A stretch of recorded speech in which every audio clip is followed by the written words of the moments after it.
Olá, aqui quem fala é pastor Rômulo Carvalho, da Comunhão Cristã de Curitiba. Que bom saber que você chegou até o nosso canal, encontrou essa mensagem. Queremos então ter um momento de louvor e depois uma mensagem que com certeza edificará a sua vida espiritual. Continuem abençoados.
E por isso o título da mensagem de hoje é Graça e Poder, parte final.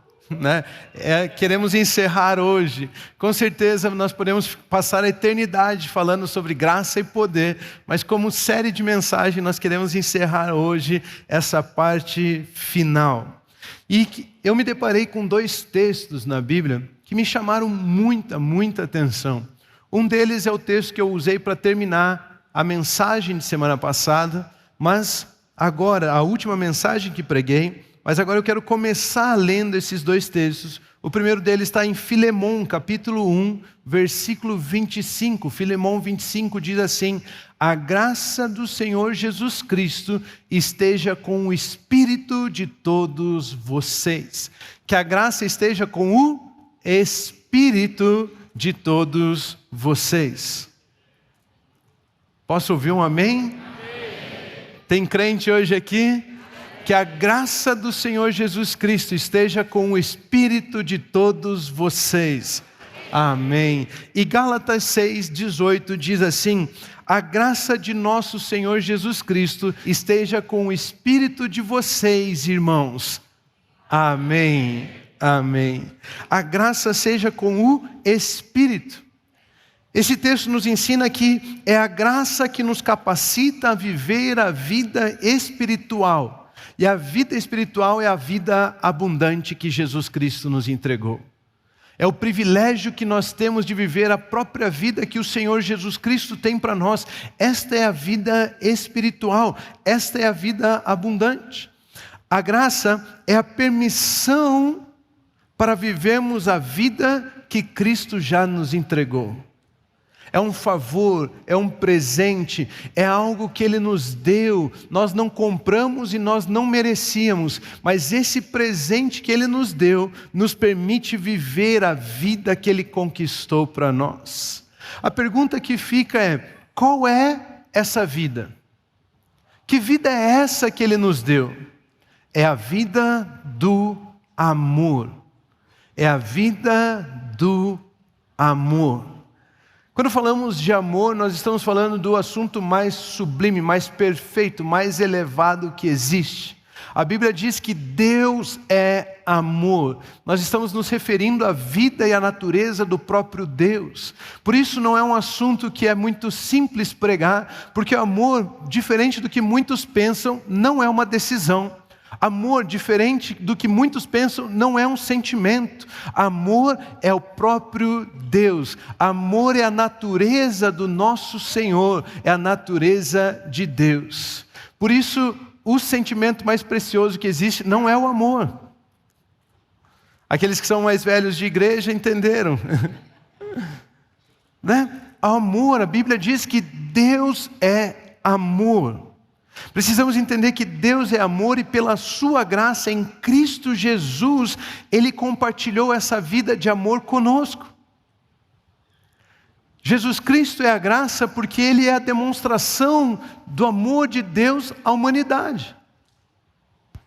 Quando Jesus Cristo abriu os seus braços naquela cruz, Ele estava revelando o amor de Deus por mim e por você, por cada um de nós. Olha o que diz Romanos capítulo 5, versículos 8 a 10. Mas Deus prova o seu próprio amor para conosco. Deus deu prova do seu amor para conosco, pelo fato de Cristo ter morrido por nós, quando ainda éramos pecadores. Logo, muito mais agora, sendo justificados pelo seu sangue, seremos por ele salvos da ira. Porque se nós, quando inimigos, fomos reconciliados com Deus mediante a morte do seu Filho, muito mais, estando já reconciliados, seremos salvos pela sua vida. Queridos, esse é um daqueles textos que é bom demais para parar de ler na metade. Por isso eu coloquei todos os versículos, mas eu quero trazer um foco em Romanos 5:8, que diz que Cristo morreu por nós quando ainda éramos pecadores. Ele morreu por nós quando ainda éramos pecadores. Cristo Jesus é a graça de Deus e a demonstração do amor de Deus, porque Ele demonstrou o amor de Deus, morrendo por nós quando ainda éramos pecadores. Quantas verdades nós encontramos nesse texto? Uma delas, por exemplo, ele diz que éramos pecadores. Ele diz que ele morreu por nós quando éramos pecadores. Mas agora que nós recebemos a Cristo Jesus como Senhor e Salvador das nossas vidas, nós não somos mais considerados pecadores por Deus. Ele diz que nós éramos pecadores, mas agora aqueles que estão em Cristo Jesus não são mais definidos pelos seus erros, são definidos por aquilo que Cristo Jesus fez por nós. Queridos, não significa que nós não erramos, significa que não somos definidos pelos nossos erros, mas somos definidos pela nova criação que somos em Cristo Jesus. Isso significa que se você mentir, Ele não considera você um mentiroso. Ele apenas corrige a sua conduta. Ele apenas orienta você a viver na verdade. Mas Ele não chama você de mentiroso. Ele só corrige o seu erro.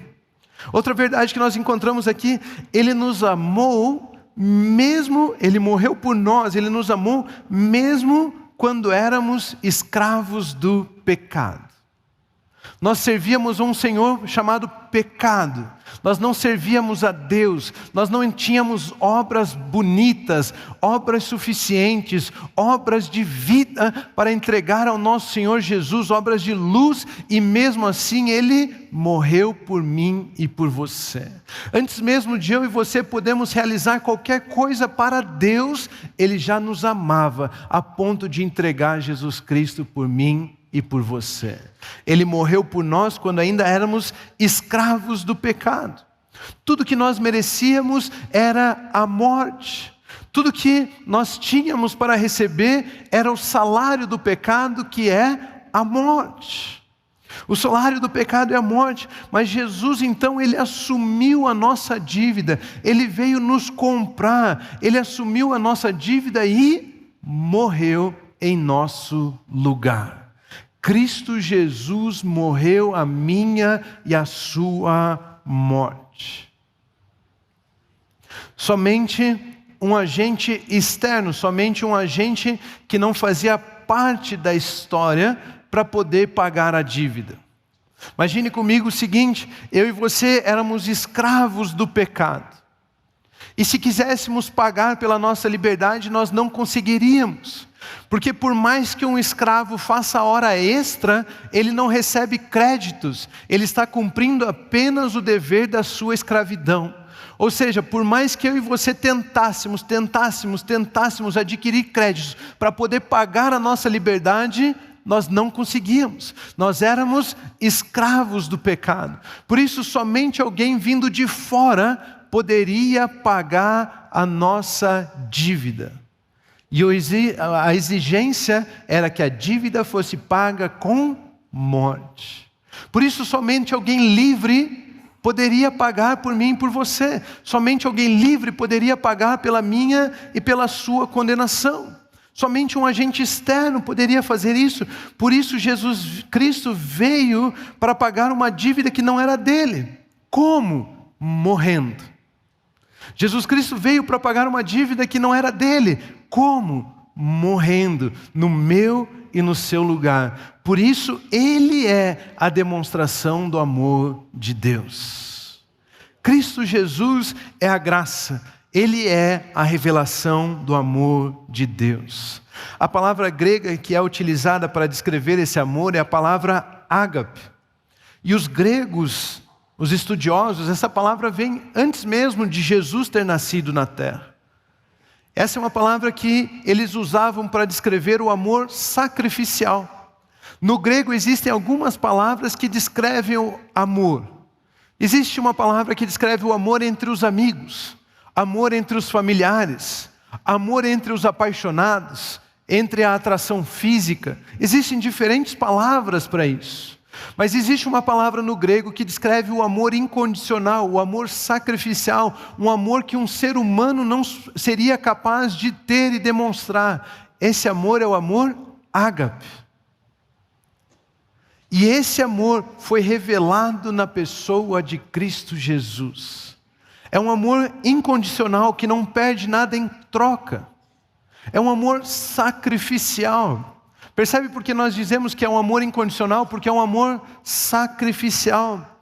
Se eu vou morrer, pense comigo, se eu vou morrer ao realizar algo para você, que benefício eu tenho? Se eu vou morrer ao realizar algo que beneficia você, que é para você, que benefício eu tenho? Como eu serei recompensado? De forma nenhuma. Por quê? Porque eu vou estar morto. Esse é o amor incondicional, ou seja, eu faço única e exclusivamente pelo bem de quem vai receber, porque eu mesmo não vou ter benefício algum com isso. Esse é o amor de Jesus por nós. Aquilo que Ele fez por mim e por você, e não para Ele. A Bíblia nos resume isso tudo em João, no Evangelho de João, capítulo 3, versículo 16, que diz: porque Deus amou o mundo de tal maneira que deu o seu Filho unigênito para que todo aquele que nele crê não pereça, mas tenha vida eterna. Porque Deus amou o mundo de tal maneira que deu o seu Filho unigênito. Queridos, a palavra grega para dar aqui é didomi. E é uma palavra que significa dar algo a alguém, dar algo a alguém de livre e espontânea vontade para o benefício do outro. Deus amou o mundo de tal maneira, Deus amou a mim e a você de tal maneira que Ele deu de livre e espontânea vontade para o nosso benefício o seu Filho, para que todo aquele que nele crê não pereça, mas tenha a vida eterna. Aquilo que Jesus Cristo fez, ninguém obrigou Ele a fazer, ninguém poderia tirar a vida dele, e Ele disse: eu mesmo dou a minha vida. Ele fez de livre e espontânea vontade, não para o benefício dele, mas para o nosso benefício. Ele fez sem pedir nada em troca. Em Gálatas capítulo 5, versículo 1, a Bíblia nos ensina o seguinte: para a liberdade foi que Cristo nos libertou. Eu quero parar aqui. Foi para a liberdade que Cristo nos libertou. Ele não libertou você para você ser um escravo dele. Ele não pagou você para ficar cobrando uma dívida de você agora. Ele não considera você um devedor dele. Ele libertou você para a liberdade. Ele não libertou você e agora Ele quer cobrar essa dívida de você. Ele não libertou você, Ele não pagou e agora Ele quer que você seja escravo dele por obrigação. Não, foi para a liberdade que Cristo nos libertou. Agora eu e você podemos decidir se queremos estar com Ele ou não.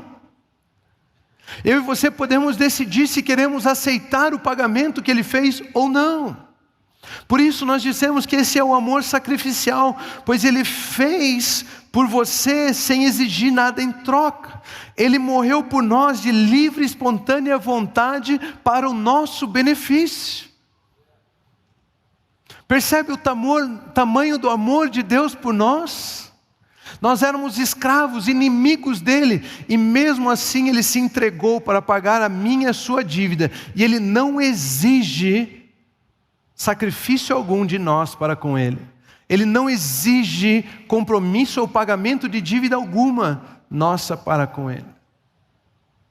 Ele não quer receber nenhum benefício daquilo que Ele fez.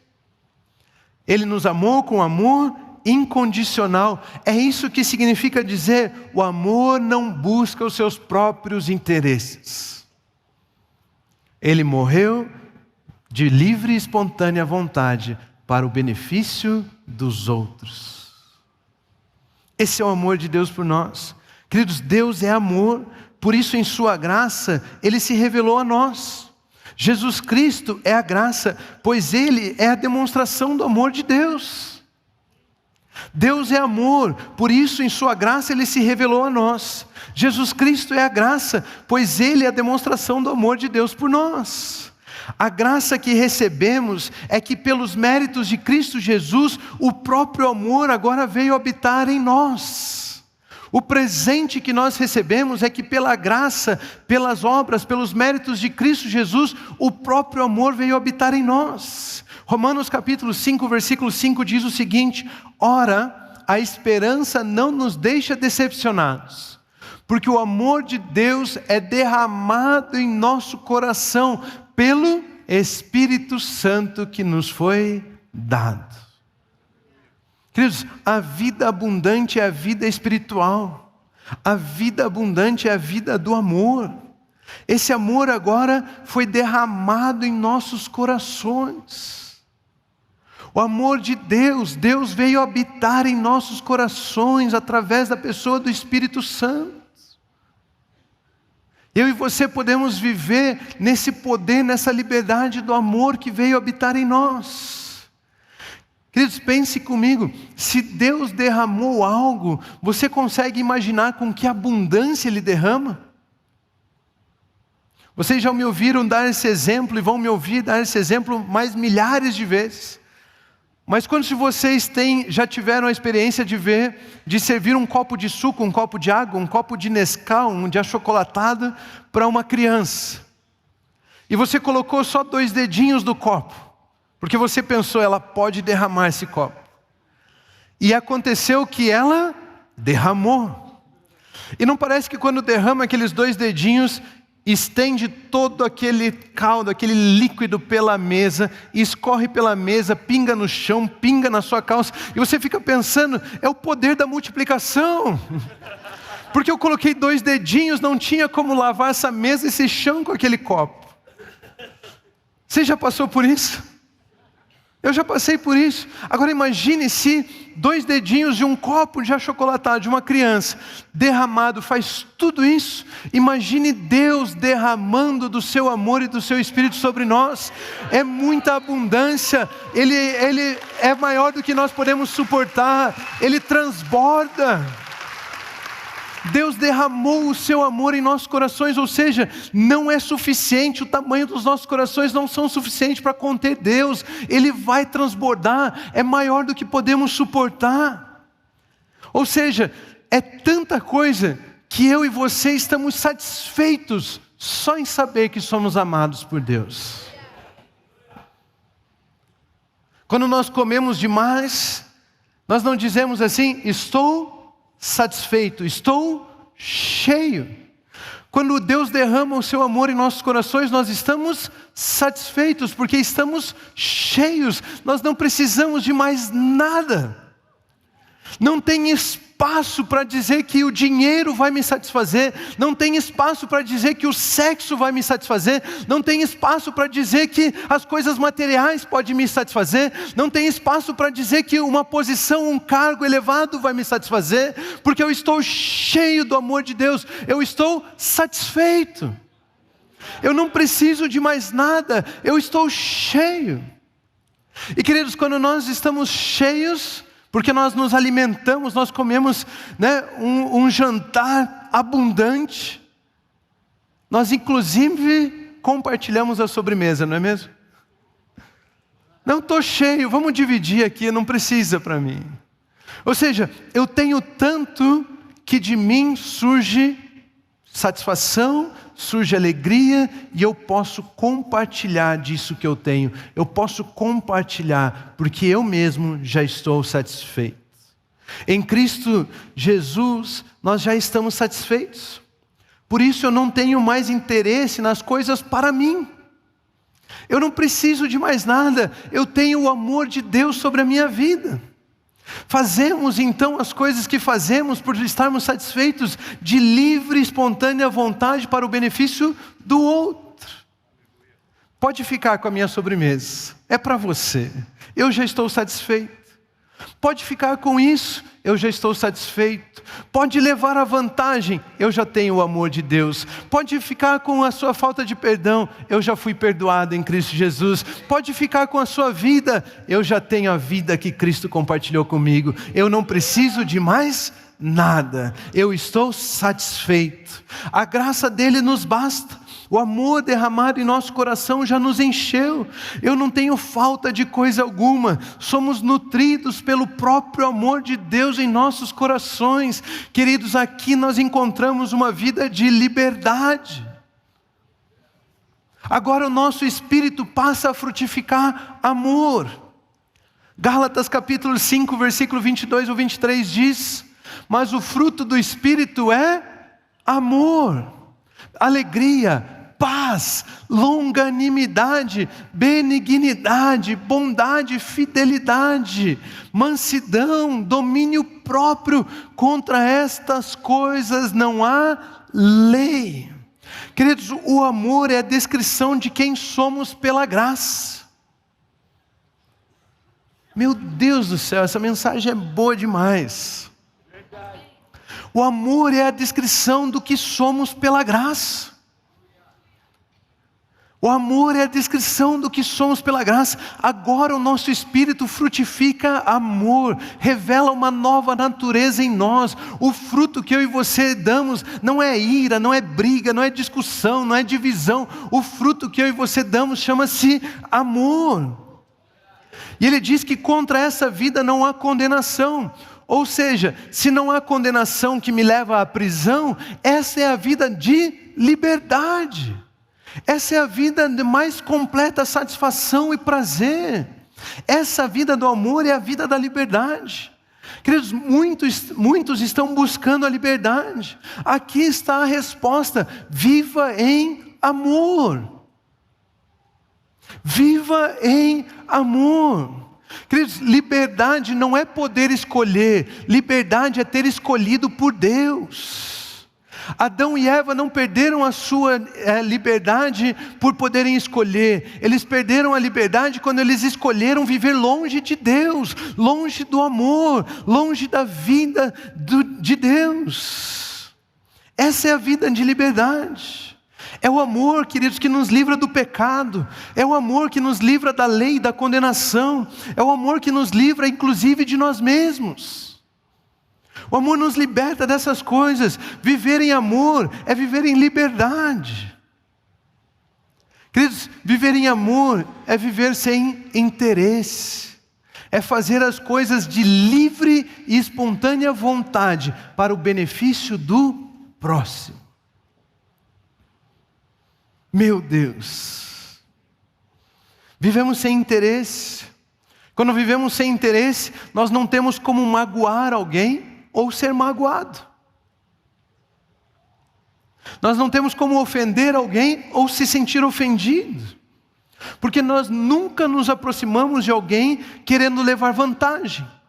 Nós nunca nos aproximamos de alguém querendo ganhar alguma coisa, querendo me beneficiar daquela pessoa. Sempre que eu me aproximo daquela pessoa é de livre e espontânea vontade para o benefício dela e não meu.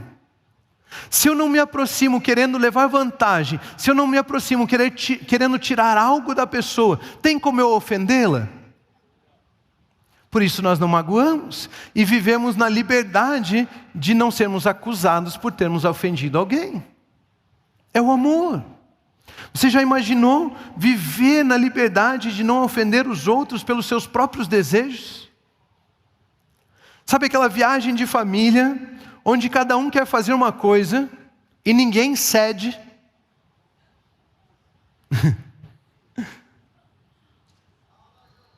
E no final, aquilo que era para ser uma bênção se torna uma tortura. Ninguém quer estar ali, por quê? Porque todos estão magoando e sendo magoados. Porque todos estão buscando os seus próprios interesses. Ame, abra mão, deixa para lá. Viva de livre e espontânea vontade para o benefício do outro.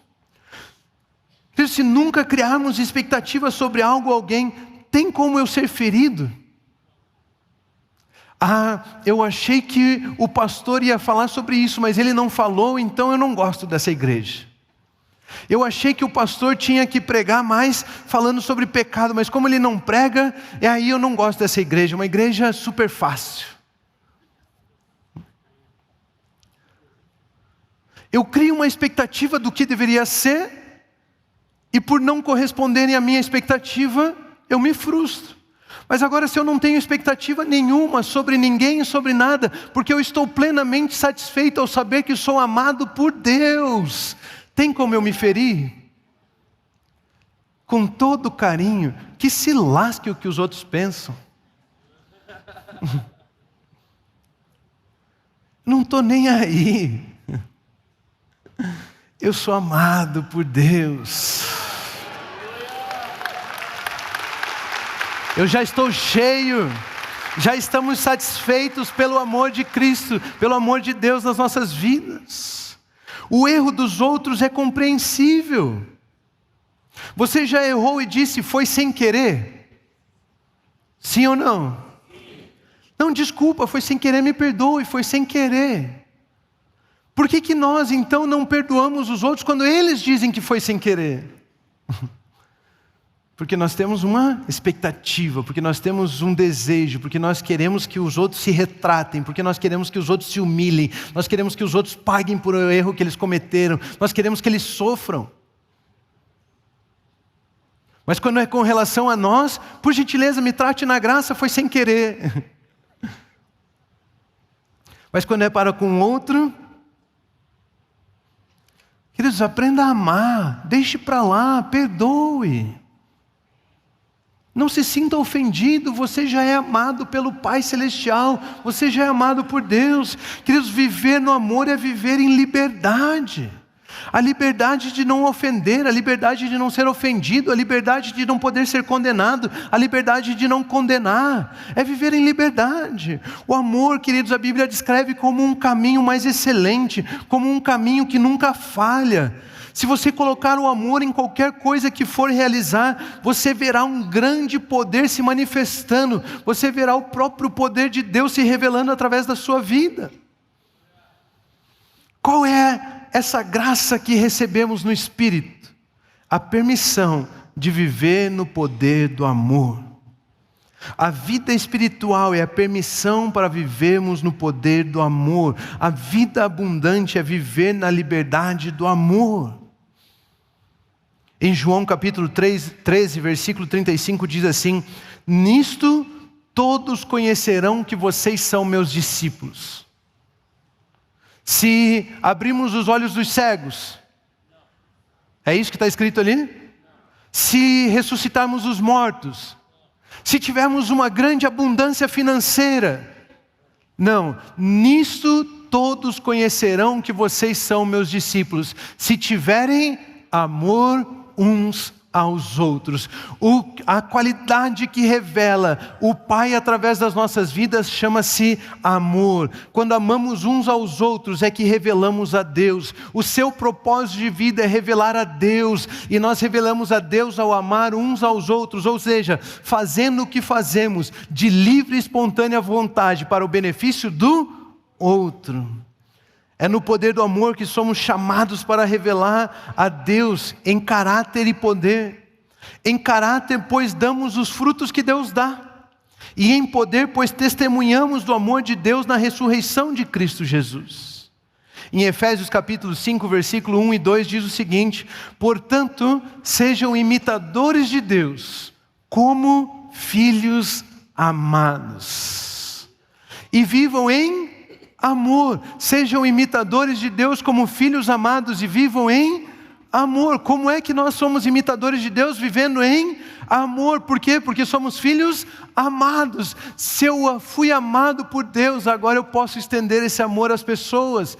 Como também Cristo nos amou e se entregou por nós, como oferta de sacrifício e aroma agradável a Deus. Como oferta de sacrifício e aroma agradável a Deus. Sejam imitadores de Deus como filhos amados. Quando amamos uns aos outros, nós revelamos o próprio Deus ao mundo. Quando nós servimos uns aos outros, nós revelamos o próprio Deus ao mundo. Nisso eles saberão que somos filhos de Deus, discípulos. Quando amarmos uns aos outros. Somos imitadores de Deus quando amamos uns aos outros. Fazendo o que fazemos de livre e espontânea vontade, para o benefício do outro. Queridos, ninguém obrigou você a vir à igreja. Ninguém obrigou você a servir no grupo de serviço. Ninguém obrigou você a cantar no louvor. Ninguém obrigou você a participar de um grupo familiar, a liderar um grupo familiar. Ninguém obrigou você a vir numa conferência. Queridos, nós fazemos isso de livre e espontânea vontade, para o benefício dos outros, porque sabemos que somos amados, estamos plenamente satisfeitos. Nós servimos, nós amamos, nós nos entregamos. A vida do amor revela a Deus na liberdade de amar, sem obrigação, apenas para abençoar. Essa é a minha e a sua vida em Cristo Jesus. A graça de Deus é que através de Cristo Jesus, temos a permissão para viver pelo amor. Eu vou repetir, a graça de Deus é que através de Cristo Jesus, temos a permissão para viver pelo amor. Queridos, entre tantos pensamentos e tentativas de definir o que é sucesso, o que é ter uma vida abundante, eu quero trazer um pensamento para você. Vida abundante é, na verdade, ser amado e amar. Sucesso na vida é ser amado e amar. Vida abundante é ser amado e amar. Eu quero pedir que você se coloque em pé, por gentileza. Eu quero fazer a leitura de um último texto. Eu gostaria que você prestasse atenção nesse texto que nós vamos ler. Esse texto fala a respeito de sermos amados e amarmos. Fala a respeito da vida espiritual, fala a respeito da vida abundante. Esse texto é 1 João, capítulo 4, versículos 10 ao 19, que diz assim: nisto consiste o amor. Nisto consiste o amor. Qualquer definição que você tenha do amor agora cai por terra. Nisto consiste o amor. Não em que nós tenhamos amado a Deus, mas em que Ele nos amou e enviou o seu Filho como propiciação pelos nossos pecados. Amados, se Deus nos amou de tal maneira, nós também devemos amar uns aos outros. Nunca ninguém viu Deus. Se amarmos uns aos outros, Deus permanece em nós e o seu amor é em nós aperfeiçoado. Nisto conhecemos que permanecemos nele e que ele permanece em nós, pelo fato de nos ter dado o seu Espírito. E nós temos visto e damos testemunho de que o Pai enviou seu Filho como Salvador do mundo. Aquele que confessar que Jesus é o Filho de Deus, Deus permanece nele. Aquele que confessar que Jesus é o Filho de Deus, Deus permanece nele e ele permanece em Deus. E nós conhecemos o amor e cremos neste amor que Deus tem por nós. Deus é amor. E aquele que permanece no amor permanece em Deus e Deus permanece nele. Nisto o amor é aperfeiçoado em nós, para que no dia do juízo, no dia em que alguns serão condenados, mantenhamos a confiança, pois assim como Ele é, também nós somos neste mundo. No amor não existe medo, pelo contrário, o perfeito amor lança fora o medo, porque o medo envolve castigo, e quem teme não é aperfeiçoado no amor. Nós amamos porque Ele nos amou primeiro. Nós amamos porque Ele nos amou primeiro.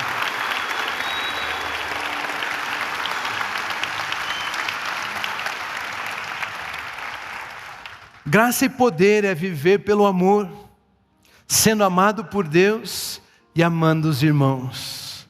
Em Cristo Jesus, Deus nos chamou para uma vida abundante. Em Cristo Jesus, pela graça de Deus, Ele nos chamou para uma vida no amor. Sobre todos nós há abundante graça, porque o amor de Deus foi derramado em nossos corações de forma abundante. Feche seus olhos, levante suas mãos, por gentileza. Pai Celestial, nós oramos nesse instante pelo meu irmão, pela minha irmã.